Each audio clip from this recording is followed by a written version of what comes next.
Okay, so you've just finished watching the COVID-19 Emergency Health Summit, and really appreciate you taking time out of your schedule to do that.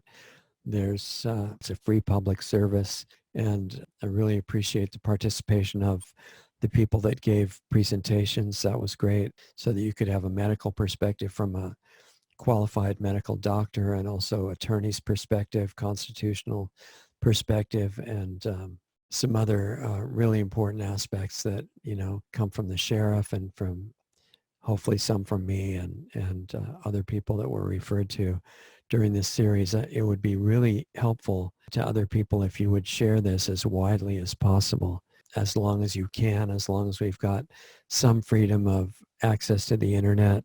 Don't take the time for granted. Use it really well. A couple of things I wanted to mention to you, just to recap what we've gone over. We're in a serious worldwide situation developing right now. There is debate about the degree of lethality and seriousness of the virus, but from Professor Boyle and others, it's pretty clear to me and to Mike and other people that all the presenters in this summit that we've just finished here, that the virus is engineered, manufactured, developed as a weapon to do maximum damage, that it came from the US, it went to China, and then it got out. And the world is suffering the repercussions of that right now.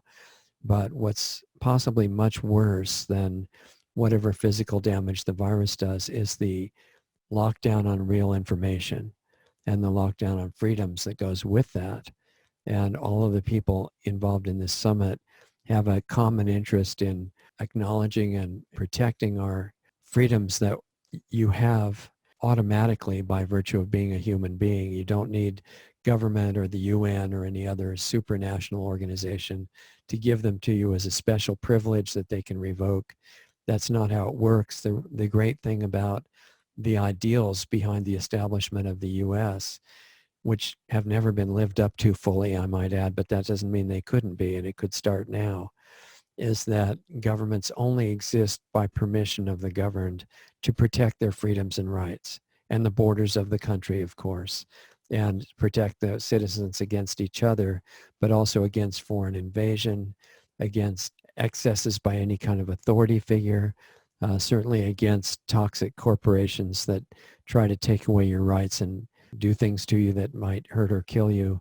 Not things like giving you a car that you could crash into a wall. I'm not talking about that. I'm talking about things that masquerade as food and are actually very maliciously toxic. Medical procedures that are known to hurt and kill people by large numbers, and the information about which is being hidden. Things like that, government is supposed to protect you against. And rights and freedoms that you have are not revocable. They're what the founders called unalienable. So that's why we had Sheriff Mack on the summit.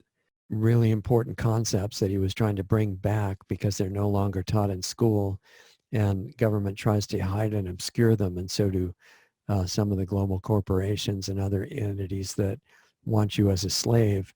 What Richard Mack was reminding us is that the sheriff has the constitutional authority in each county.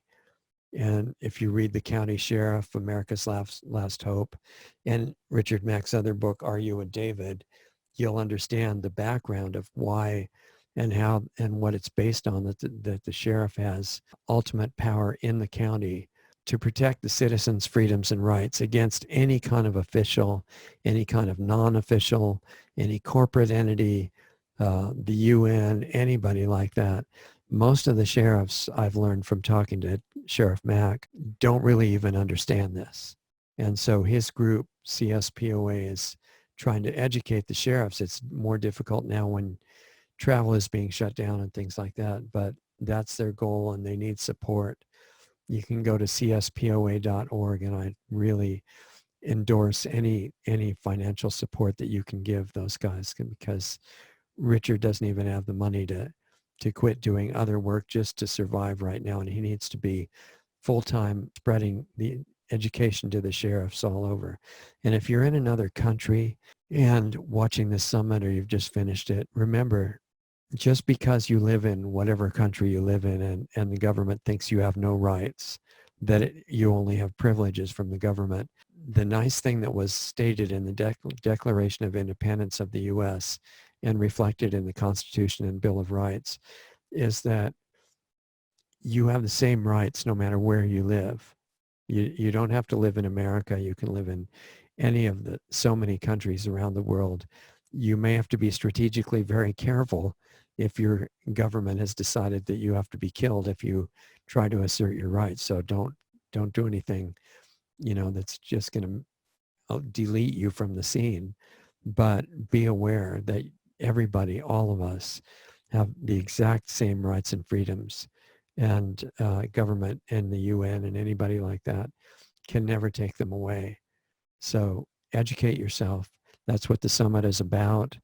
The other thing that was really important brought out by Dr. Rima, and I've mentioned it a few times, countermeasures exist for this virus on a health level that are being called wrong information and are being censored. And that's because they're not wrong information.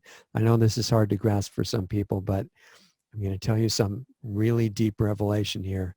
Authorities don't always tell the truth to you, and they don't always have your best interests in mind. I know that's shocking, but I found it to be true, and I spent decades and decades digging into it and finding out what could be done to fix that. I'm not against anybody. That's just not speaking for anybody else here. Just what I found is that hating your enemies is counterproductive. And I have friends and, very well-known people all over the country and the world that do hate their enemies very much. And I still respect them greatly. But I'm telling you, there's a key to a deeper level of power when you drop the frequency of hate. And that's a whole other subject we can get into somewhere else. And I'll tell you where else too. We have so much power, not just in our sheriffs, but in ourselves. And it's all based on the degree of self-awareness. And that's what I mean by consciousness, not being able to recite 50 things that are wrong in the world. That's not consciousness. That's just being intellectually able to know what the issues are to some degree. But self-awareness is the key to the hidden power to heal the world and bring things back to normal, which personally I'd really like to see happen. So if you want to be part of that, the key is working on yourself. Become conscious, also learn the real health information that's being wiped out now. Learn it with a great degree of attention and focus. Things that will help you find out, because those are the ones that are being censored most. And we talk about that on Lost Arts Radio, and much more so because of the censorship. We've had to create a private platform to do that. PlanetaryHealingClub.com is how you get into it. And it's my personal invitation for you to join us there, live and interactive every week. And the dues that you pay to be part of that are what is allowing us to function, because up to now, we're not even running commercials on our shows. And we're not going to make it unless we get the funding through the club memberships or donations to our nonprofit to make it keep going. Just like CSPOA needs funds to keep going, we do too. And we have donate buttons at lostartsradio.com and lostartsresearchinstitute.org and subscribestar.com/lostartsradio. Stay in touch. This is not going to be the end of sharing information. This is a summit whose general principles are not going to go out of date. The basic health information that was shared by Dr. Rima, the legal information that was shared by Counsel Ralph and Larry B. Kraft and the other people who have talked about it, and the principles shared by Richard Mack, those are not time sensitive. They don't go out of date, but the situation is evolving fast. So stay in touch with us, okay, and get on the mailing lists of the speakers that we've heard from, Natural Solutions Foundation, CSPOA.org, LostArtsRadio.com, all the people that have talked about ways to stay in touch with them. Write it down while you still can and stay in touch and communicate. Let us know what you think, subjects for further important summits or discussions that we could possibly do. We're going to keep working together as long as we can, but keep yourself healthy. Learn the real health information.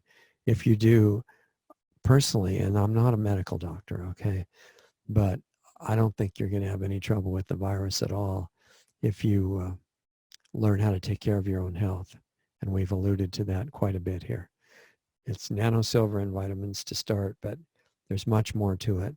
And if you want to learn a lot more of the detail, join us at planetaryhealingclub.com. Get into the group while you can, and we still have access to the internet. So I think that's about it. Thank you to all the participants. Inspirational job on everyone's part. Mostly I appreciate the viewers because the future of the world depends on you, and you have unlimited power, and it's time to find out about it, take care of yourself, learn how to use it. And we'll see you shortly. Talk to you soon.